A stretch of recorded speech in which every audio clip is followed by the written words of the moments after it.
Hello, my name is Monica Gonzalez, and I've been asked to present a reflection on the Sunday readings for Palm Sunday. I wrote a script and I'll do my best to stay focused on the camera, but this is my first time doing this, so bear with me. Contrast and choices.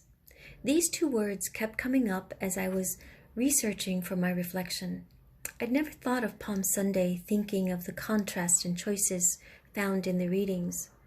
I was always wrapped up and involved in preparing for the liturgy by decorating the church, making sure everything was in order for Mass, and of course the palms. I knew in my heart that Palm Sunday was important. As Catholics, we all do. We go to church to make sure we get our palms for our homes, our car, and even sometimes for neighbors.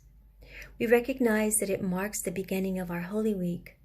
But do we realize that Palm Sunday of the Lord's Passion celebrates two seemingly different stories? Let's consider this contrast. We begin the liturgy by commemorating Jesus' triumphant journey to Jerusalem, where he's greeted by shouts and songs of acclamation and joy. Jesus is hailed as a king and people wave palm branches to show their honor for him. In contrast, by the time we reach the gospel, we hear the passion of Jesus Christ, recalling the events leading up to his crucifixion and death on the cross. Think of the choices that were made. One of them was when the people chose Barabbas over Jesus to be saved. You'll find many more throughout the reading if you look for them. It may seem strange that these two extremes are celebrated on Palm Sunday, but that is the reality of the Paschal mystery, Jesus' triumphant celebration over death. Let's contrast last year to this year. Holy Week this year is going to be very different from any we have known up to now, and we will all feel it.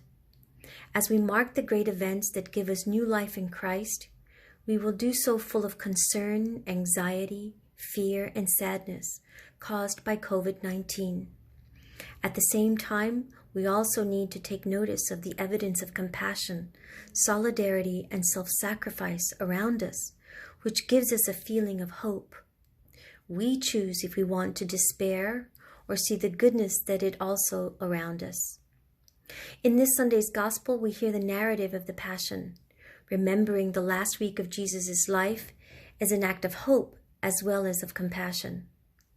As we retell the story in memory of him, the same compassion, forgiveness, love, and healing practiced by Jesus are offered again to all present, precisely because he is risen from the dead.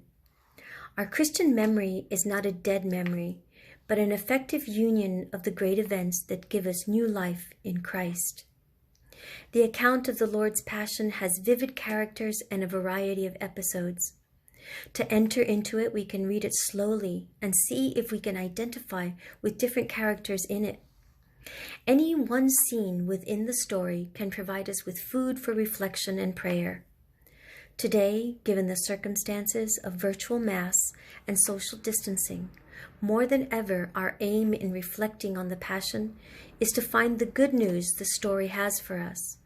Where do we find ourselves resonating within a character in the action? Is there a life-giving message in it for us? Jesus gives us an example of patient endurance and faithfulness in suffering, an experience we must all encounter. It is never welcome, but it is a reality. What have you found that helps you cope with the crisis and suffering we are experiencing today? How do you choose to celebrate our holy days? To help our parishioners and anyone who wants to join us, we will be streaming our Masses for Palm Sunday, where you will hear the story of Christ's Passion on our Facebook page. Check out the page and our webpage of Our Lady of Lourdes Parish in Queens Village, or you can join our Flocknote group for a schedule of Masses. Make sure you listen for the contrast and choices made. You can also get a virtual palm to display in your windows if you'd like. Let's get back to those palms that we so wish we could have but can't. Even if it were possible to bless palms, it's not advisable. In some countries, currently it's illegal for people to go to church to collect them. Our biggest problem would also be the danger of people having the wrong meaning as to the importance of having the palms. What's important is the participation at the procession, which is done during Mass, and not only the obtaining of the palm. It's not really the palm we should be yearning for. We should be yearning for something greater.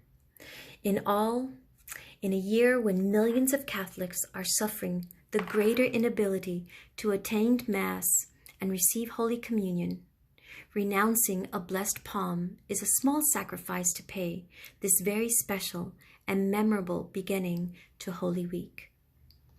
Thank you, and God bless.